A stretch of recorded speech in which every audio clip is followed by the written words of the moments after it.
ఇక్కడ కనిపిస్తున్న వ్యక్తి ఒక వేటగాడు. మైదానంలో జింకపై రైఫిల్తో గురిపెట్టి కాల్చాడు.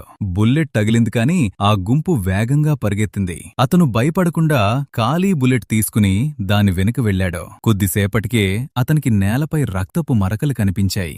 ఏదో తేడాగా ఉందని అనిపించింది. ఆ గుర్తులను అనుసరిస్తూ అతను ఒక ప్రదేశానికి చేరుకున్నాడు. అక్కడ తాజాగా కాల్పులు జరిగినట్టు అతనికి అర్థమైంది. అతను భయపడలేదు. పైగా అక్కడ విలువైన వస్తువులు వెతకాలని అతను నిర్ణయించాడు.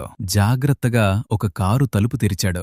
లోపల ఒక మనిషి బతికే ఉన్నాడు కాని తీవ్రంగా గాయపడ్డాడు. బ్రతికే అవకాశం లేదు కాబట్టి అతన్ని కాపాడడానికి ప్రయత్నించలేదు. అతని దగ్గర ఉన్న తుపాకీని మాత్రమే తీసుకున్నాడు. తర్వాత ఒక ట్రక్కులో అతనికి పెద్ద సరుకు కనిపించింది. సరుకు ఇక్కడ ఉంది అంటే డబ్బు కూడా దగ్గర్లోనే ఉంటుంది అని అనుకున్నాడు. అతను స్కోప్ తీసుకుని చుట్టూ చూశాడు. కొంత దూరంలో ఒక చెట్టు కింద ఒక మనిషి కనిపించాడు. వెంటనే దగ్గరికి వెళ్లకుండా ఒక గంటపాటు వేచి చూశాడు. ఆ మనిషి కదలకపోవటంతో నెమ్మదిగా దగ్గరికి వెళ్లాడు. అతను అప్పటికే చనిపోయాడు. అతని దగ్గర ఉన్న బాక్స్ తెరిచాడు. అందులో మిలియన్ల డాలర్లు ఉన్నాయి. ఈ డబ్బు తనకు సమస్యలు తెస్తుందని అతనికి తెలుసు. అయినప్పటికీ ఇంత పెద్ద మొత్తం వదిలేయటం మూర్ఖత్వం అవుతుంది. అందుకే బాక్స్ తీసుకుని అక్కడి నుండి వెళ్లిపోయాడు. రోడ్డు పక్కన ఉన్న ఒక లాడ్జ్ కి వెళ్లాడు. రూమ్ నంబర్ 137లోని ఎయిర్ వెంటిలేషన్ లో డబ్బు దాచాడు. అన్నీ సరిగ్గా ఉంచి కావాలనే దాని పక్క గది 138లో బస్ చేశాడు. ఇదిలా ఉండగా బాక్స్ లో పెట్టిన ట్రాకర్ ను ఉపయోగించి